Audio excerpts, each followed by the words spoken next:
Get ready to take a flamethrower to the official narrative and learn what the elites don't want you to know. You're listening to The Tom Woods Show.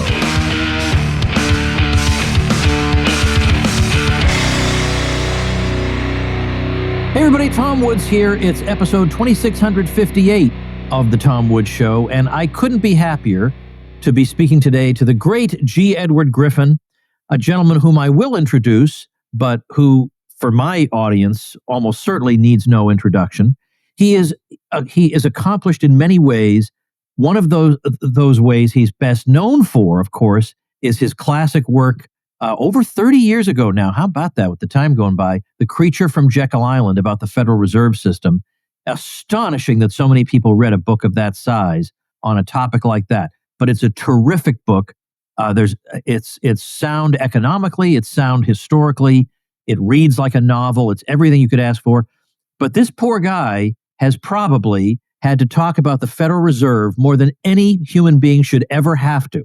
So I'm not going to ask him exclusively about that. I also want to talk about the kinds of topics that come up at his Red Pill Expo that I want you to know about, and perhaps you might enjoy attending. So, G. Edward Griffin, welcome to the Tom Woods Show.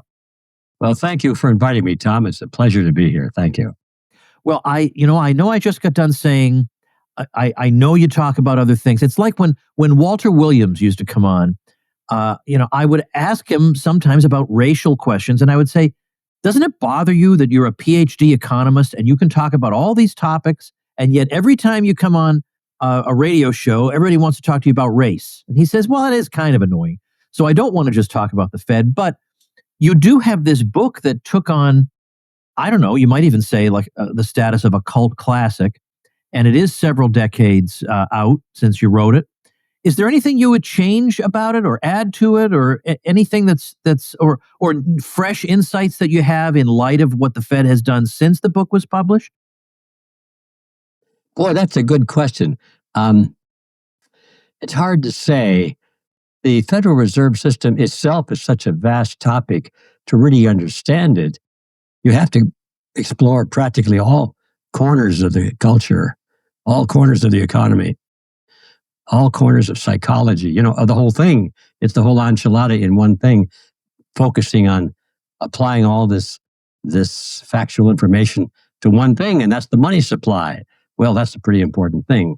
But I probably would, but it's a good question. What would it be? Maybe I have an answer kind of ready-made, because my first book was published back in 1964, I believe is the date. It was called The Fearful Master, a second look at the United Nations. Mm. And that went out of print. It sold pretty well, but it went out of print for a while. Actually, I was under contract to write that book. And so when it went out of print a couple of years later, people started asking me, why don't I put it back into print? And I had to answer, well, it's not my book. I was paid to write the book, and publisher didn't see fit to publish it at that time. Well, a lot of water has flown under the bridge since then. And finally, we discovered or realized that the publisher had a book that I wanted to publish. I had written both of these books, but they owned this book, and I wanted to publish it. And I had written a book that I owned that they wanted to publish. So we swapped the rights to it. And so I'm in the process right now. As a matter of fact, as soon as we get off the show, I go back to the project of revamping this Fearful Master to reprint it again after all these years. People were saying, well, why don't you write this? Why don't you publish this book? Well, I finally can. And then I stalled for a couple of years, and now, so it's coming back into print. And so the question came up, well, what would I have written differently in this book? Well, that's interesting. I looked at it. I was surprised when I looked at the table of contents, because I haven't really seriously read the book since I published it. It was back in 1964. And I felt like a child, like saying, hey, listen to this. I didn't know this.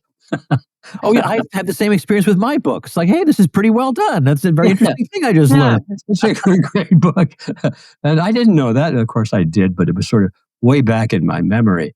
And so the details came cascading back into me, and I was shocked all over again by what I was reading. And so now we come to the question, what would I have written any different? And yes, there was one thing, and it's big, it's huge. It's not that anything I wrote was wrong. Everything in the book was accurate, but I had missed the big elephant in the room. Well, what was that? And I'm saying this because this is probably what I would add today to the creature from Jekyll Island. I didn't miss the elephant, but I didn't realize how big it was. Okay, what's the elephant?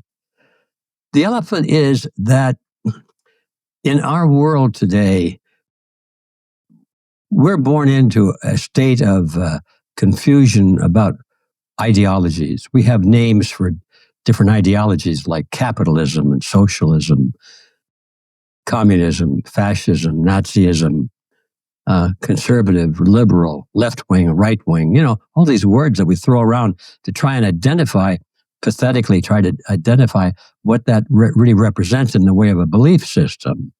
And everybody has their own cozy little definitions of these things, of course.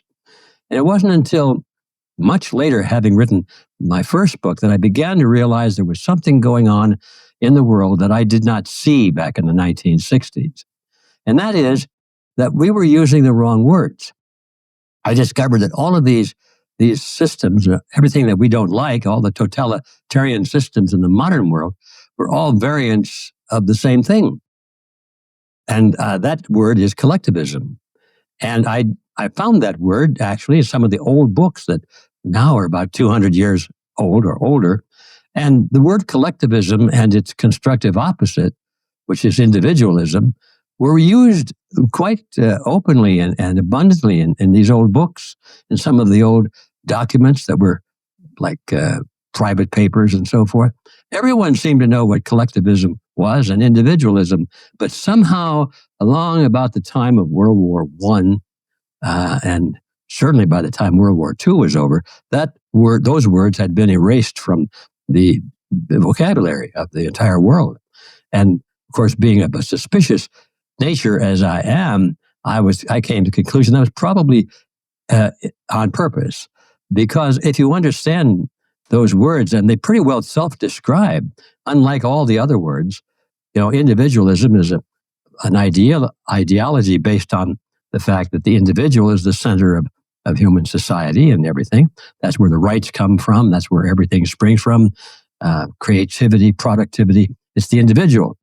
And the group, or the collective, is a fiction. It's an abstraction in the mind. It's like the number 7. You can't touch the number 7. You can see it written out, but you can't touch 7. And that's like the forest. Look at the forest. It doesn't even exist. You're looking at trees. You're looking at a lot of individual trees. You can touch trees. You can cut down trees. You can smell trees. You can, but what can you do to a forest? That's a mathematical concept.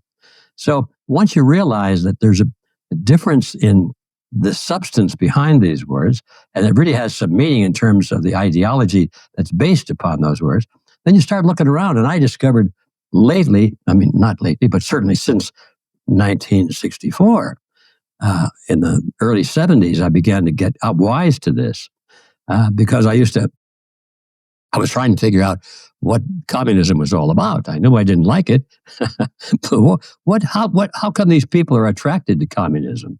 When everywhere you look in the world where communism has come to power, why, there was mass genocide, people were starving, people were in prison, there were slave labor camps. It was horrible. And yet it seemed like every place in the world that did not have communism was being wooed and attracted to the idea, especially young people, very idealistic people, were going for it. I said, well, how is this possible? So I had a job at that time with a large corporation. I was in the corporate world of all things. But one day I had a little time off in downtown Los Angeles, so I went to the library and I started researching this thing. And then finally I said, well, I'm going to go and find out what the communists say. So there was a communist, it still is, I think, a communist bookstore in Los Angeles on Larchmont Street called the People's Bookshop. So I went down there and started to hang out with the comrades. And, they were pretty suspicious of me because here I am with a suit. In those days, all the suits were just a little bit shiny, little narrow tie, had the sideburns, the whole thing. And I was so much out of place in that bookstore, it was ridiculous. But they thought they were going to recruit me And because I was showing an interest, I wanted to buy these books and so forth. So we got to know each other pretty well. I think I probably went through that phase for about 3 or 4 months. Well, the short story here, I don't want to take too long on this, but it's important. And you asked the right question because it's the thing that I think we need to know about today. So I started reading their books. It was kind of amazing because I read the things I bought, the typical communist books, the Marxist books, the Das Kapital and Communist Manifesto. And I bought the collected works of Vladimir Ilyich Lenin, and I actually read the bloody thing. That was very dull reading. But I discovered that most of the people down there in the bookshop that were selling these books had not read them. It was an amazing discovery. They were going on the slogans, the Marxist slogans, from each according to his ability, to each according to his need, all the good sounding stuff.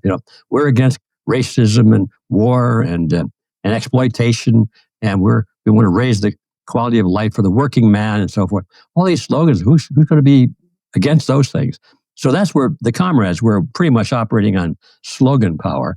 They hadn't read the real manuscripts. Well, I did. So now I'm coming to the point. I started taking notes of all the major ideological points that Karl Marx and Vladimir Lenin had made. And I discovered, well, now what's the opposite of communism? I discovered that, I was taught that communists were on the extreme left. And what's on the extreme right? The opposite. Well, that would be fascism or Nazism, right? Oh, I see that. Okay, that's the opposite of communism? All right. And so I decided, after I read all these communist books, that I got hold of Das Kapital, but Mein Kampf by Adolf Hitler, and I read some of the papers that had been written by Mussolini, and I was reading all the fascist stuff. I started to make notes, and to my surprise, and I'm finally coming to it, I just discovered that all the major points that I found in the communist literature were exactly the same in the Nazi and fascist literature. They were not opposites at all. They were mirror images of the same thing. And it seemed, how come they were fighting wars against each other? And that's when I began to really learn what's going on in the real world today. They were fighting wars back in World War II, communists versus the Nazis, right? They're killing each other by hundreds of thousands. What was this over? Because they disagreed with each other? No, it was over territory. It was over who was going to be the big shot, who's going to control this new world order of theirs that they were trying to build. And that's all. And then I discovered that some of the key figures in both movements would move back and forth. And one of the communists, I've forgotten his name, one of the communist theoreticians came from Nazis, and they moved back and forth because they were all set. They believed the same thing. It just what kind of a patch did they wear on their arm? Well, that was a huge awakening. I found out that we were being given a choice, and we still are today, especially in today's news.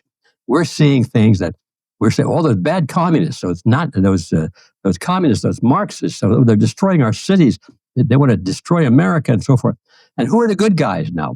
Well, who are the guys that are opposite these bad people? Well, they're the Americans, right? They're the ones who are in politics and so forth. And some of them we know they're deep state, right? We call them the deep state. Well, who are the deep state? What do they believe in? Ladies and gentlemen, if you go and look at the political ideologies of the people that we sort of classify as in the deep state, it's the same bloody thing.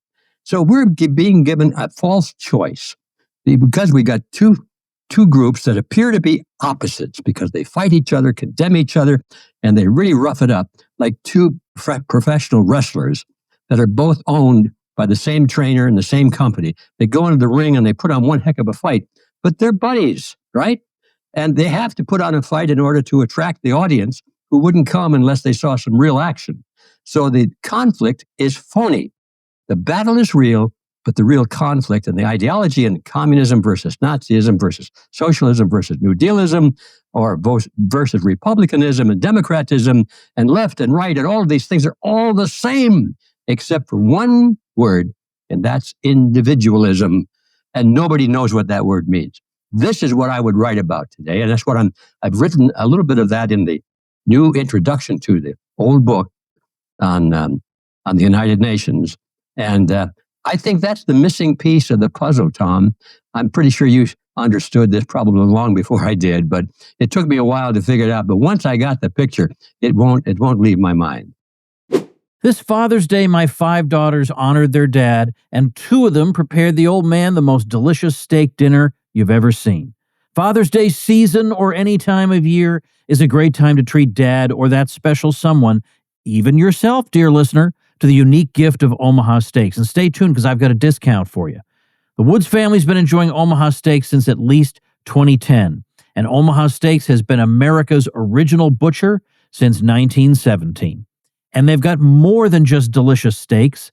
They've also got delicious, mouth-watering burgers for you, chicken, pork, seafood, dessert, not to mention easy-to-prepare comfort food. So this Father's Day, indeed Father's Day season, give Dad the world's best steak experience with Omaha Steaks. Visit omahasteaks.com for guaranteed perfect gifts that deliver legendary quality. And for an extra $35 off, use promo code WOODS at checkout. That's omahasteaks.com and an extra $35 off with promo code WOODS at checkout. See site for details. You know, I can't help asking you for your opinion about something that's been out there in the podcast world being discussed for a while about the subject of experts and the deference that we owe to experts, and that even if the expert class has failed us, well, we can't just abandon them and rush to the nearest podcast guest we hear. We have to be discriminating in where we get our sources of information. And I want to spend a little time talking about your Red Pill Expo, or have you explain it to us, and that what happens there and how people can go and what kind of topics you talk about. But I'd like you to do it in the context of, why should I believe you? I understand that I can't trust, the anchors on the TV news, and I can't trust most formal institutions, but that doesn't automatically make you right. So what is it about what you believe and argue for that should inspire trust in me? Well, that's really not for me to say. All I can answer to that question is, what makes me think that I'm right, I suppose. Why do I think I'm right? Well, there are a lot of things in life that I suspect to be true, or I want to be true, but I'm not so sure that they are true. And fortunately, I've been able to back off of myself and look at myself from a little distance and say, slow down, Ed. Wait a minute. Let's go back over that. Make sure that you really know what you're talking about.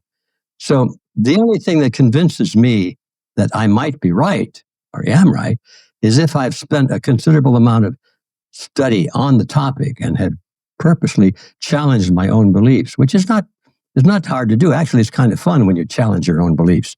If you don't get mad at yourself, like you usually do when somebody else is challenging your beliefs. But it's fun to challenge your hypotheses and rediscover them again. And so the only reason I have confidence in what I'm saying is because, first of all, the logic appears correct.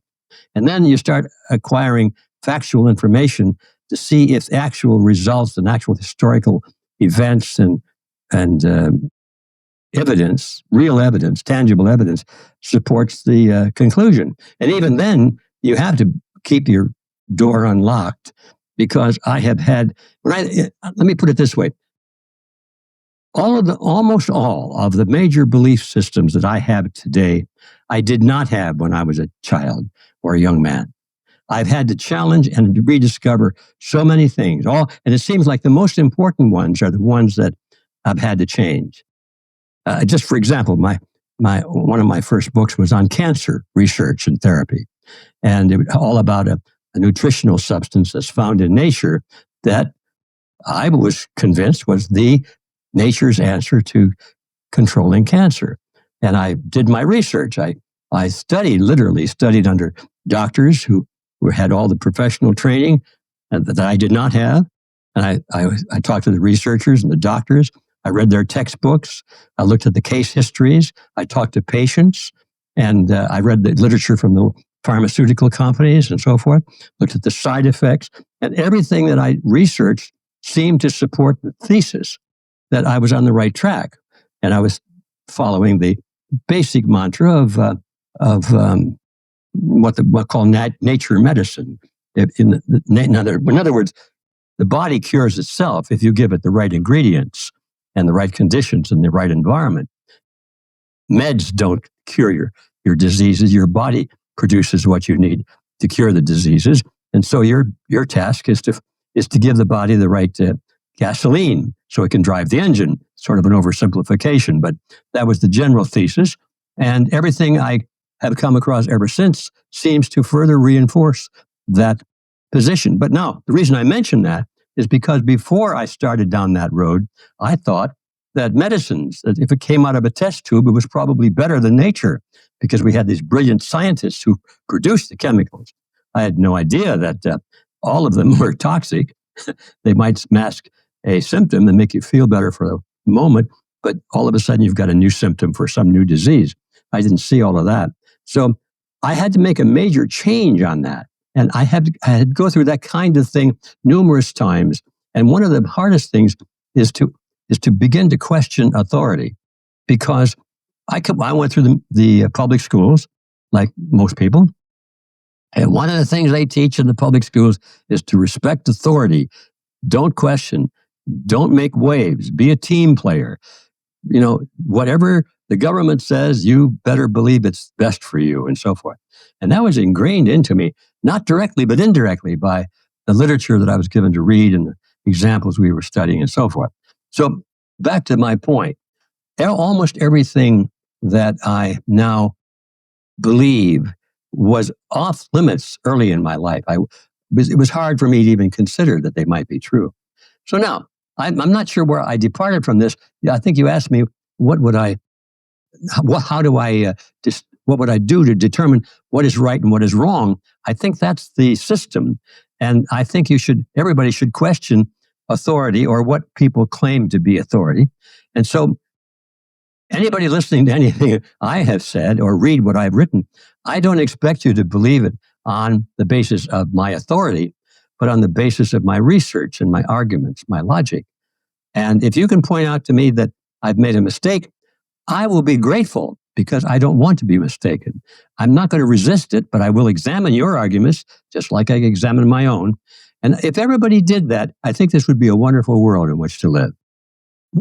So I'm looking on my screen here. It says the Red Pill Expo 2025 is scheduled to take place July 12th and 13th in Tulsa, Oklahoma. It's hard to find a website for it. Do you have one? Oh, yes. It's redpillexpo.org. Boy, Google buries that. Surprise, surprise. They bury that. I have to scroll through to find that. There you go. Redpillexpo.org. So what are the types of topics that I assume are all anti-establishment that I would encounter at the Red Pill Expo? Are they all anti-establishment? Probably right. Yeah. Because the establishment is, its track record is not very good. No. So, I think that's a fair statement. But it's not just because we're rebellious and want to get into a fight or anything or argumentative. It's because the establishment has been leading us in the wrong direction, in our view. And even the radicals, so-called, are fighting the establishment. They believe basically the same thing as the establishment. Only thing they want is they want to have the hands on the levers of power instead of other people. But once they get into power, they be just as bad or worse than the worst aspects of what they're complaining about.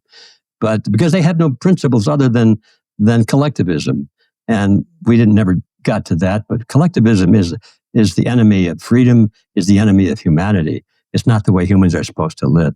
They're supposed to live as free individuals and with true charity, not coercion, not lies, not deception, not psychological manipulation, not economic manipulation. In other words, freedom is freedom. And most of these radicals who are fighting against what they call the establishment don't understand that they are the establishment. They're part of it. They're part of the counterforce that's necessary to keep people in constant conflict. So they'll be afraid of everything, so that they're more willing to turn to authority as a last resort to come save them from the wars and from the chaos and the famine and the terrorism and so forth. So anyway, I'm rambling, but I think this is my best answer to you, that there's no hard definition except to be open-minded and constantly learning. Every day I learn some things that just blow my mind. I think, I never saw that before, but look, right in front of me, plain as the nose on my face. Well, I'm happy to see that my old friend Robert Scott Bell is going to be part of your event. Oh, yeah. Well, Robert has been doing a great job as our master of ceremonies now for quite a while. It's hard to imagine having an expo without him up there on stage telling us where we've been and where we're going in the event. Well, let me just put to you a concern that I think a lot of us have. Let's suppose I got a cancer diagnosis. I would not know what to do, because I would have, first of all, if I told the public about it, my email inbox would be filled with 517 approaches I should take, and it would all be coming from a place of love for me. Exactly, yeah. But it would be very hard to adjudicate between them. And I'm not, I can't be an expert on everything. I can't be even, somewhat knowledgeable about everything. And there would be a part of me saying, well, I'm not sure the cancer establishment has a great track record.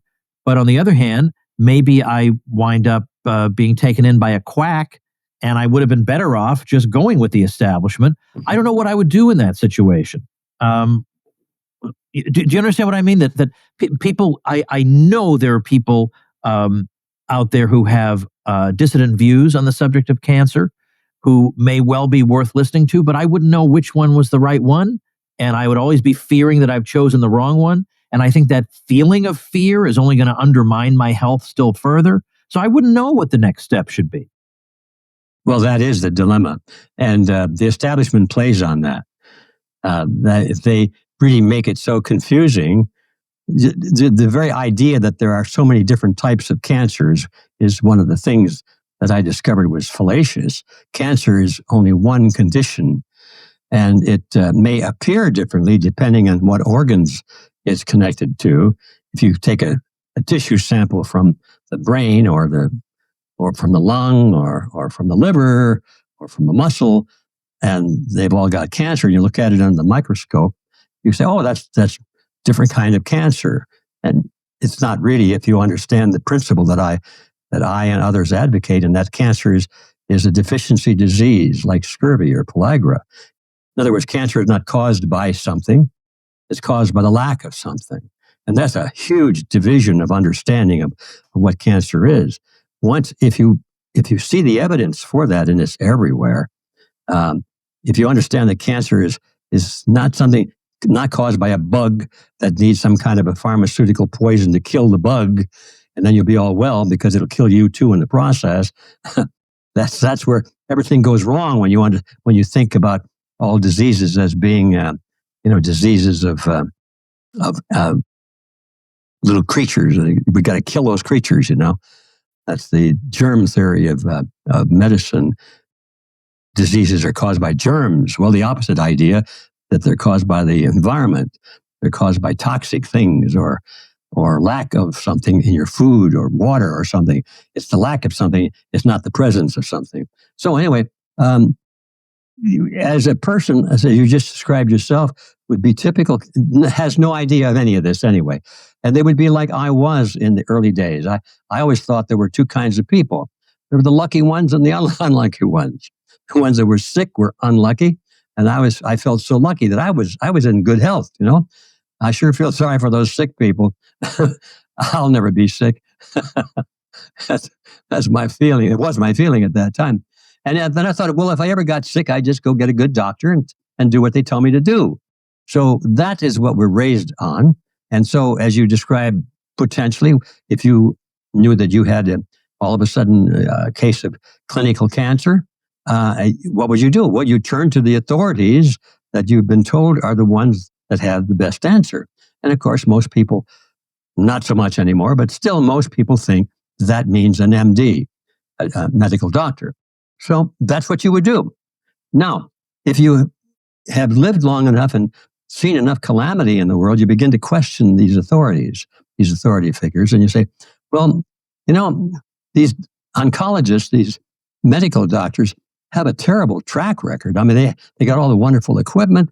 They've got huge hospitals. They've got books this thick of just listing the drugs that they have to give you. And you open the books, and they're all 90% listing of side effects that are very deleterious to your health. But you don't read those. You look at what they're supposed to be for. And you say, well, that's where the answer is. Well, in that case, you're stuck. You'll never get out of it, and you'll just be part of the statistics. What it takes is a certain mental attitude is to question authority. And we're back to that again. And especially if the authority you are questioning has a terrible track record of solving problems. It's like some of the politicians that we keep voting into office over and over again. But if we looked at their track record, while they're in office, the economy is going sour. The level of individual liberty is going sour. Everything is going sour. The principles of Americanism are being dismantled. The Constitution is being broken. And yet we keep sending the same people back to office that have done all this. And we got to break that pattern. We start looking at the track record of these authorities and pick one that has a good track record. That's about all I can do. And have an open mind and be very, very suspicious of people who say they have all the answers, and yet they're the ones in control while the system is crumbling around them.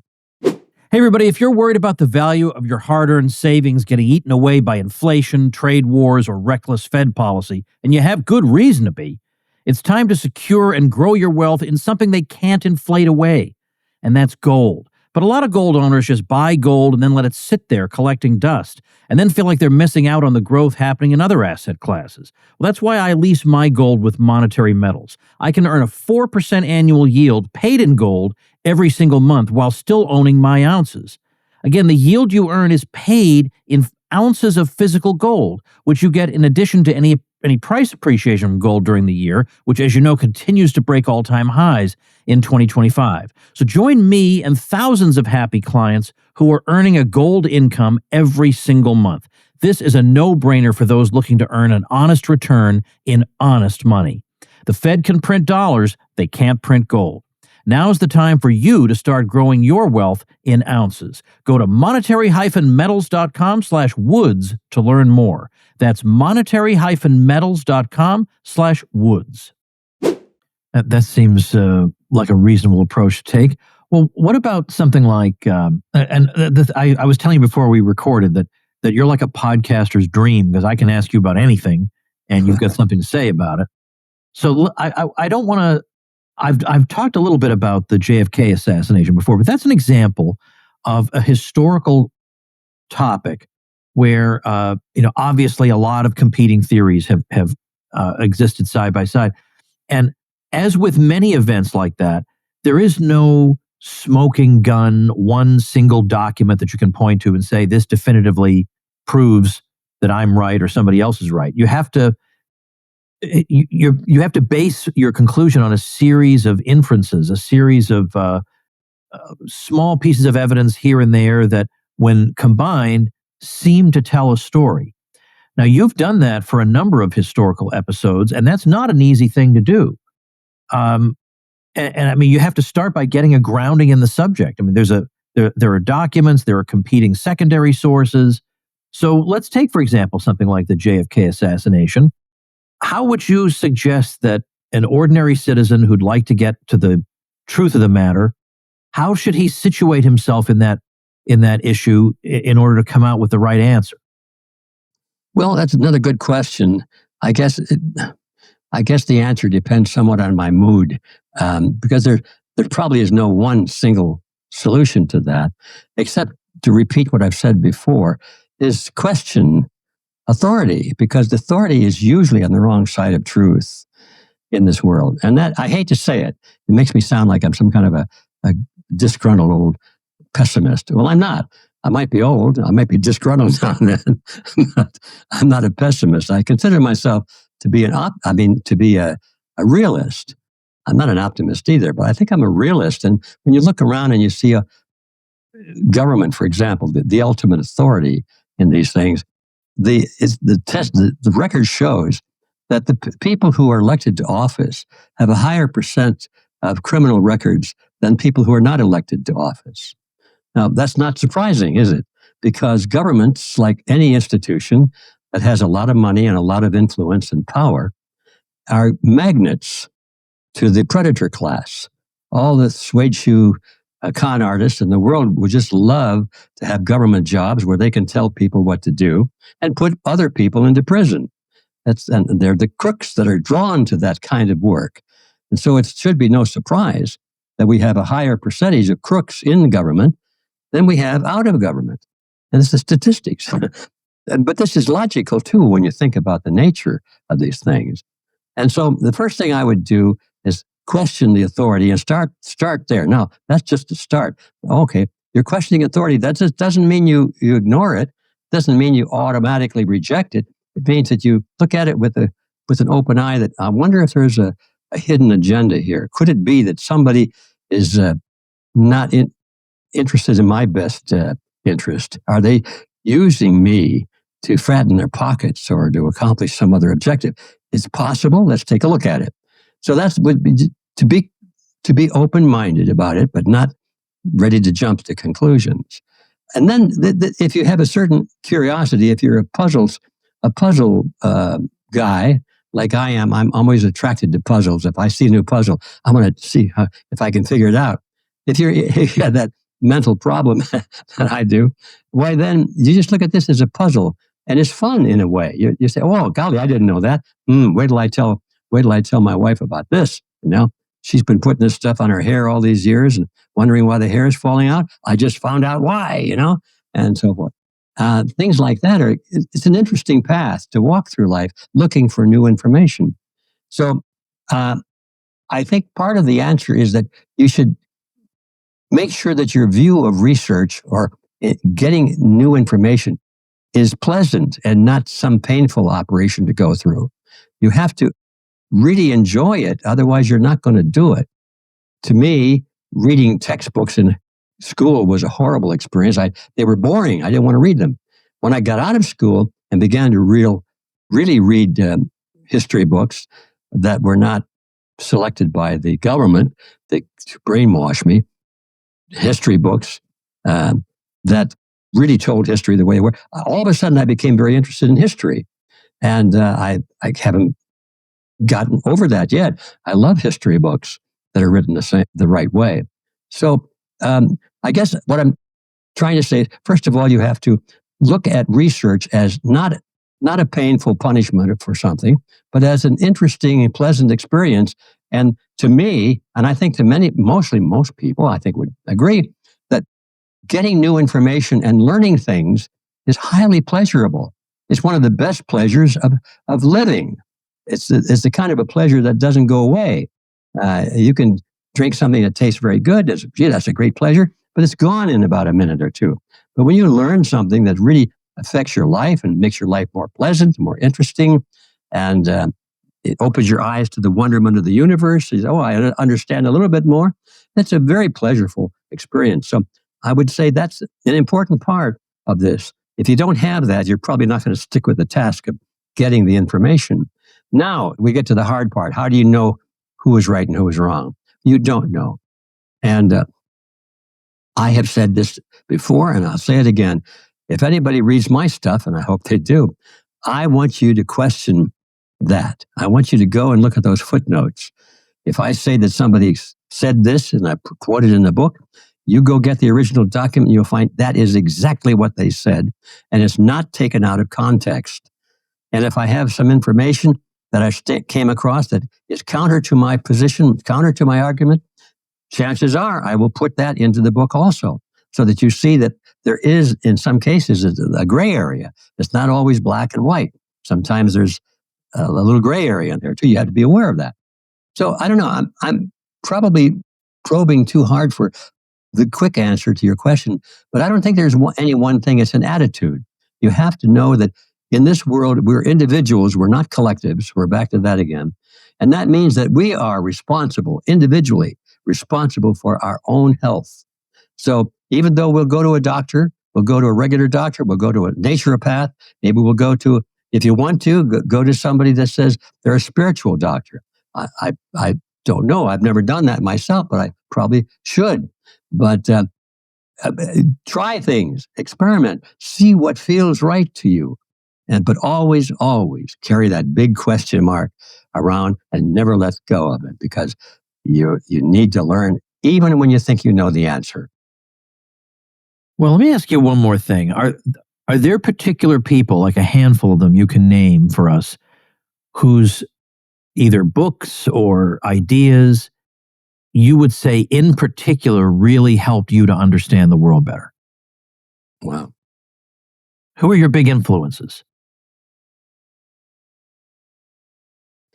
Well,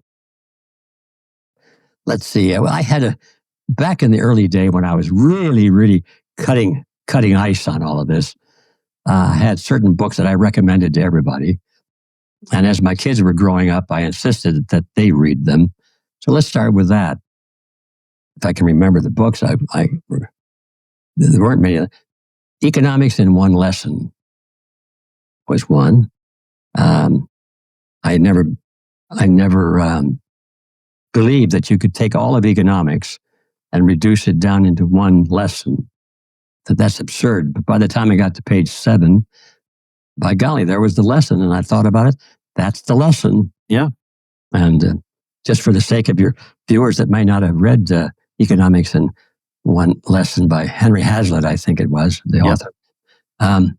Here it is, if I can recall it. When evaluating the merits or demerits of an economic proposal, it is necessary to consider not only the short-range effects on a selected group or of individuals or one individual, but to also consider the long-range effects on all people. Yeah. There it was. Very important, because it's very easy to figure out what the immediate effects will be on the one group. Yeah, you ignore the rest of the world. You can destroy the rest of the world as long as you save Maud, Right. That was one. Let's see. The Mainspring of Human Progress by I know Henry Grady Weaver. I think was his name. Mm-hmm. Yeah. What a book. And he was not he was an engineer, as I recall, not a historian, but he did one heck of a job of surveying all the civilizations of the past and noticing which civilizations spawned the greatest advances in art and literature and technology and freedom. And which ones rose above the others? And he made a list of them, and then he examined the quality of them and came up with this amazing conclusion that in every case, those civilizations, systems that prospered the most in those categories were the ones that had the least amount of government intervention in the lives of their citizens. That doesn't mean that they were not totalitarian. There were some dictatorships that were on the list, but the dictators pretty much left the people alone as long as they got what they wanted, It was sort of a military dictatorship. They didn't try and run everybody's lives and tell them what they can do and what they can't do. They just wanted to make sure that people paid their taxes. That was about the main thing. But the more the governments interfered with the personal lives of the citizens, the less productive and free the systems were. I thought that was an amazing observation, and I still do. So that was that one. And then there was something had to do the wisest man in, what was it? Babylon, I think. The wisest man in Babylon. Or the richest man in Babylon. Richest man in Babylon. And I made sure the kids read that little booklet. And let's see if I can remember the lesson that came out of that one. It was pretty simple and straight. And that is that if you want to invest your savings, so first of all, you had to save so you could have something to invest, so that your money could support you. Instead of you earning the money would then support you. So you had to save, and that was the first part of the lesson.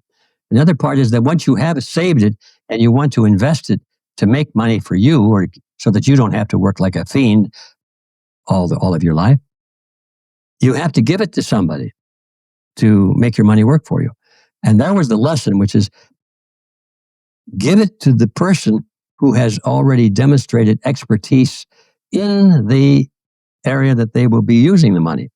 And I think the analogy he used was, if you were on the road to Baghdad and you met a merchant on the road, and they befriended you and said, we have these jewels, these very priceless jewels that we are importing, and we can get them very cheap, and we can sell them at a great markup. These beautiful jewels, and he shows the jewels. I said, would you like to invest in this too and make some money like we are? And if you say yes, and I'm getting it, I'm straining there. I'm off the track. The guy from the road. Here's the letter. Let me just tell it. Instead of trying to say it the way it was in the book, I'll say the way I remember it. Give it to somebody who knows what they're doing with it, not somebody who's got this fresh idea that's never had any experience in it before. That's it. Yeah. If you give it to the rug maker, make sure that he's already done business in rugs. It's not just a fresh idea. If you give it to a rug maker who's never made a rug, it's not going to work. Regardless of how good the idea is. So anyway, that was the richest man in Babylon. And let me think, were there any others? The Law by Frederick Bastiat. It's a small book. Small book, but important principles in it. There were principles. These were the fundamental principles. I would say right there, you've got almost everything you need to know. Well, you use that as the lens, you can then absorb more knowledge better because you know how to make sense of the world, so you can understand future events better. Mm-hmm. So make your case. What's your 1-minute elevator pitch? Why should somebody come out to Tulsa, Oklahoma for the Red Pill Expo next month? You should come out to participate in the Red Pill Expo in Tulsa, Oklahoma on July 12 and 13 if, and only if, you know that something is wrong in the world, and it's very, very wrong. And you know that if it's not fixed, it's going to affect you, your freedom, and your children and your grandchildren. You will be slaves. And you also, and this is the most important part, you are willing and able to do something about it besides talk about it. If you want to get involved in local political and economic matters, social matters, if you want to change things, in other words, and just complain, rather than just complain about it, say, we ought to do this, or we ought to do that, and we better hurry up. I've heard all of that. If you're ready to build local organizations at every community level, to field candidates for public office, to influence the city council, the county board of supervisors, to make sure that you have the right sheriff in position, board of education, start building at the local levels, and you want to meet people of like mind who you can trust, not just who say the right things, but people whose lives have been dedicated to doing the right things, then you should come, because that's where the trail begins. You've got to meet the people that you can trust. You've got to get to know them. You've got to work with them. And you've got to have an ideal that you all believe in, what you believe in, rather than what you do not want. You have to know what you want. You must have your own principles, not just say, we don't like what these people are doing. You have to be able to answer the question, how would you run the world if you had the ability to do so? You've got to know what you believe in as well as what you do not believe in. That's it. This is very simple. In other words, you have to be aware, have to be awake, and you also have to be ready to do something about it. To remind me, if I ever need an impromptu sales pitch done for anything I'm promoting, I'm going to have you do it, because that was great. So redpillexpo.org is the website. So check that out. I'll have that linked on our show notes page and in the description of the video. But redpillexpo.org is not difficult to remember. Well, G. Edward Griffin, it's a great pleasure to have a chance to talk to you. And I hope the event is a big success. Well, thank you, Tom. I really appreciate that. And I really appreciate your inviting me and letting me ramble on like this. I enjoy what I do because I think it's important. And I used to think that when I was a young guy. I talked to the old timers, and they say, slow down, Ed. You know you're not going to change the world by the next election. And I remember thinking to myself, what do you old timers know about it? Yes, I am going to do exactly that, you know? That is the spirit. Well, that's the power of youth, you know? You don't know what you don't know. And so now I realize that they were right, that this is a intergenerational solution. It's not going to happen quickly. We haven't lost our beautiful system quickly. It's been nibbled away a little bit at a time, especially through the re-education of our children. They go through the school system, the old people die off, the young ones come up. First thing you know, the young ones are our leaders, and that's how they always take over a country from the inside, rather than from military conquest. Well, we have to sort of do it a little bit that way too, in reverse. We have to recapture control of the power centers of society, including the educational system, including the government agencies, including, the media, including so many, and even in some cases, we have to recapture our own churches because they've been infiltrated too by enemies. That's a whole episode in and of itself. Yeah, they go everywhere. These collectivists are everywhere, and they always carry a mask of something else. But once you get the mask off, they're all the same underneath. They're all collectivists. They want to change the world. They call it the New World Order, based on the model of collectivism. And the communists might fight the Nazis, the Democrats might fight the Republicans, the left-wingers might fight the right-wingers, the conservatives might fight the liberals, all these words. But when you look at the other side that you don't like, take those masks away, take those words away. It's collectivism, folks. And once you understand what collectivism is, now you're ready to do battle. But until you're still trying to think, we're the good guys and they're the bad guys, and you don't know what collectivism is about, you are going to lose. So that's another reason, by the way, to come to the Red Pill Expo, to get clear on what those words mean. So, Tom, back to you. Thank you. You were closing it off. You got me off on another rant, so I'll stop now and just thank you. I feel like I got a bonus. I got a free bonus. All right. Thank you again very much. And thank you, ladies and gentlemen, for tuning in. Make yourself and those you love less vulnerable to the regime, both mentally and physically. Get more forbidden information at tomsfreebooks.com, and be sure to subscribe to the show wherever you listen. See you next time.